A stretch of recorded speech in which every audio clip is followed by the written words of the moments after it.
I'm going to sue my own government. Why would a sheriff do a dumb thing like that?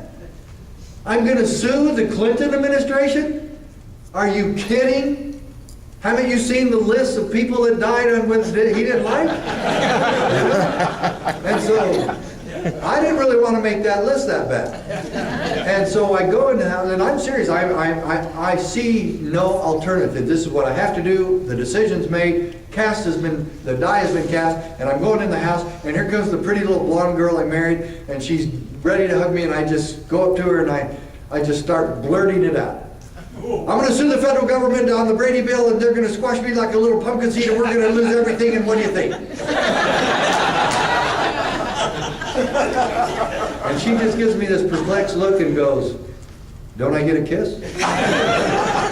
So I give her a kiss, and I said, but I'm suing the Clinton administration. I'm going to sue them. I'm suing the government, the federal government, to stop this Brady bill thing, and I don't have any other choice. I've got to do this. And she goes, well, I don't understand all this, I'm sure, and probably never will, but I understand you.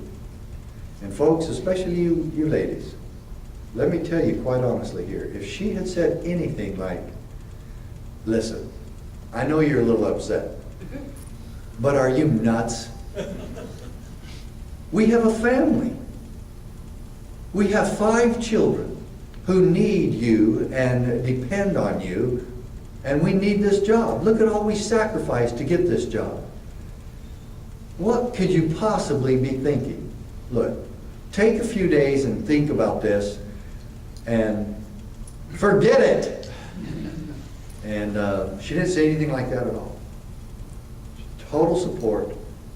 And if she had said any of those crazy things and how crazy I was being, this would have never happened.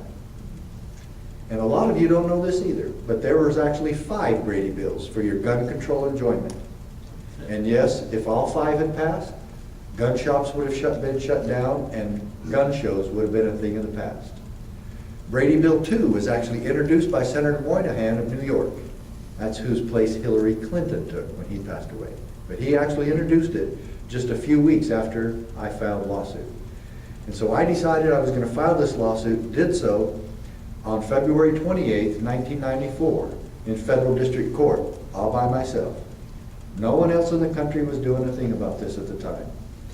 And then I was happy, probably the happiest person in America, when Sheriff Printz filed for Montana. And then a few days later, Sheriff Coode. And there was never any cooperation between us. I had never met Sheriff Printz. We'd never spoken. And I called him as soon as I found out he did this lawsuit. I was thrilled. I was so happy. And then he and I met in person the first time at the Phil Donahue show in New York City, where he had both of us on. And then the people from the Brady side too, Sarah Brady and her lawyer and a few other dipwads from New York. So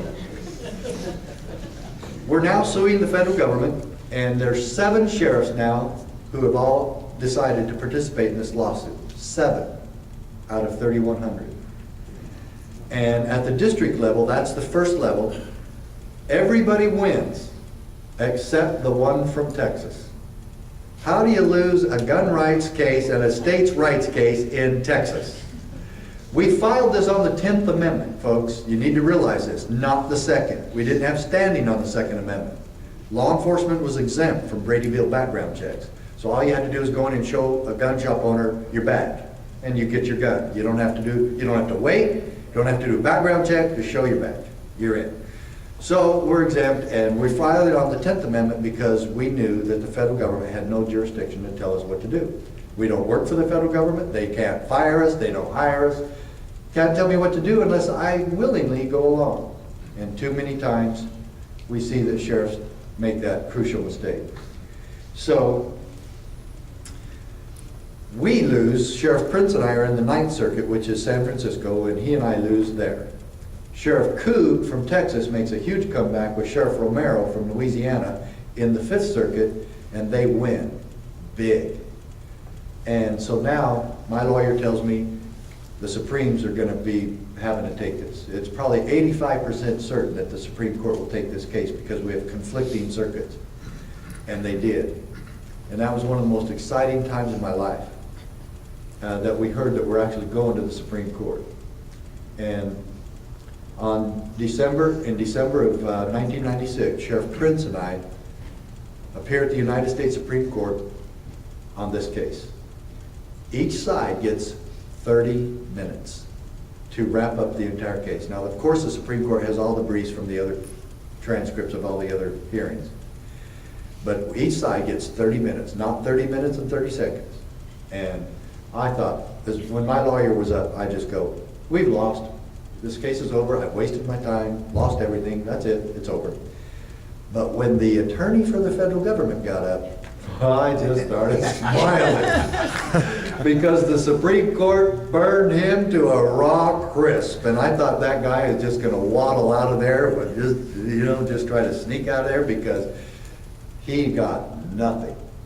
And I mean, and so then when the press was outside, I said, we're going to win this. I said, there's no way with what happened to that lawyer and his side and his views could have ever even come close to winning this case. And on June 27, 1997, the United States Supreme Court ruled that the Brady bill was indeed unconstitutional and that these sheriffs were right. It's pretty neat when you get an endorsement from the United States Supreme Court about your views instead of just being called a right-wing nut all the time. Okay?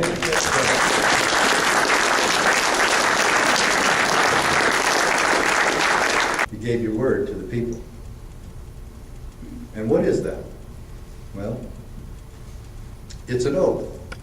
It's a sacred oath.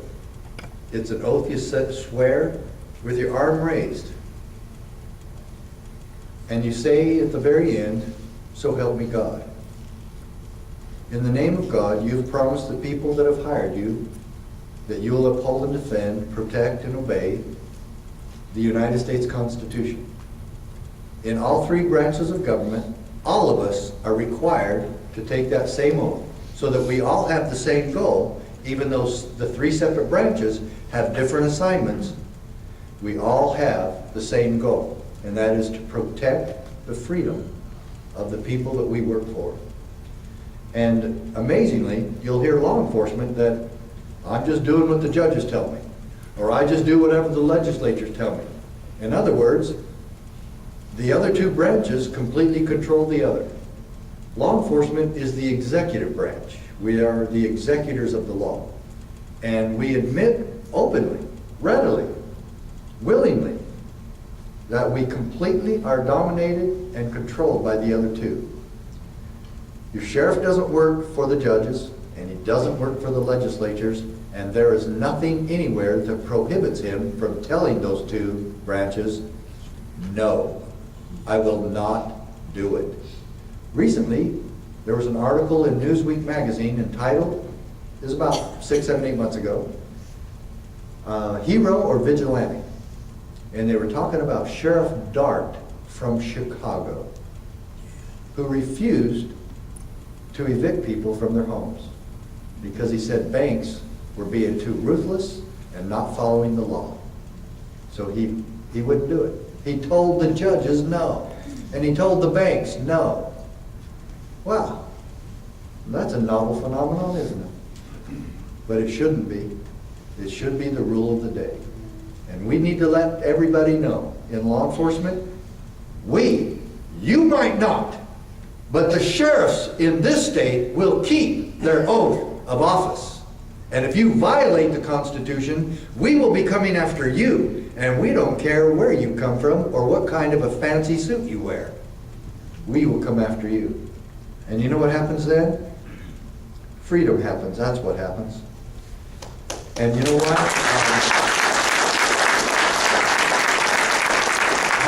You know how we take an oath? You know, the senator takes an oath. I take an oath. Military officers, anyone else in government takes this oath of allegiance to the Constitution. You know why? Because the Founding Fathers required it. It's in the Constitution itself. Article 6, last paragraph. The senators and representatives before mentioned and the members of the several state legislatures And all executive and judicial officers, both of the United States and of the several states, shall be bound by oath or affirmation to support this Constitution. If your sheriff does not take this oath, he cannot take his job. And if he does not take this oath, he has violated the supreme law of the land, the Constitution. If he doesn't keep his oath, he has violated your trust. Now, let's go to the next one. There's the oath. It's a simple thing, but you'll notice that every state, every oath, the Constitution is always first. And why? Because nothing supersedes the Constitution. Not the state constitution, not state laws, not anything else, not state statutes, not federal statutes. Nothing supersedes the Constitution. It is the supreme law of the land. Okay? Next one. State nullification is something that I did not make up. Okay? Thomas Jefferson talked about this in his Kentucky Resolution when he was Vice President of the United States, and he said that states have the authority to judge the constitutionality of the federal government's laws and decrees. Basically, it boils down to the next one. He argued that states should refuse to enforce laws which they deemed unconstitutional. Not that we take to court. If in fact, this just drives me crazy. Are you kidding? That the sheriffs and other law enforcement and other people actually tell Max and Vernon and these people, well, you're just going to have to sue them. Well, you're just going to have to sue the IRS. You're just going to have to get a lawyer and fight the IRS. You know what that takes? They have endless money and resources, and you, little pulled up person making $50,000 a year if you're lucky, are going to hire some lawyer, one maybe, if you're lucky, that's going to fight 20, 50 lawyers and take 10 years to do it. You lose either way, don't you? Who has money for that? If you spend all your life savings, then that's what they want in the first place, so you might as well just give it to them now. Because you're going to lose it one way or the other. And I'm saying that somebody should protect you from that, because that is absolutely unjust, unfair, unlawful, illegal, unconstitutional, and has no place in America. And why wouldn't somebody protect you from that? I think somebody should, and I'm going to show you who and why and how. Next one. Because Madison said, if you'll see that word in yellow down at the bottom, that the states should interpose its power to prevent the federal government from victimizing its people. And if the state does it, you better have somebody in your county doing the same thing. Because states are no exception sometimes to abuse, as we've seen today from Wisconsin. Next one.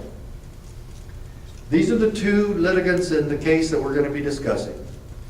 The most powerful 10th Amendment decision ever rendered in the history of America, in the history of American jurisprudence. The most powerful states' rights case was the Mack Printz case. Next one.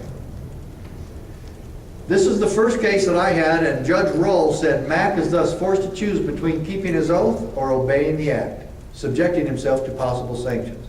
Because of the threat of arrest, remember? They threatened to arrest us. Okay? And actually, this modified the Gun Control Act of 1968. And I had an email the other day, somebody said that the Brady Bill had nothing to do with gun control. It's pretty hard to modify the Gun Control Act and not have something to do with gun control. Of course it was gun control, that's all it was. Plus a violation of states' rights.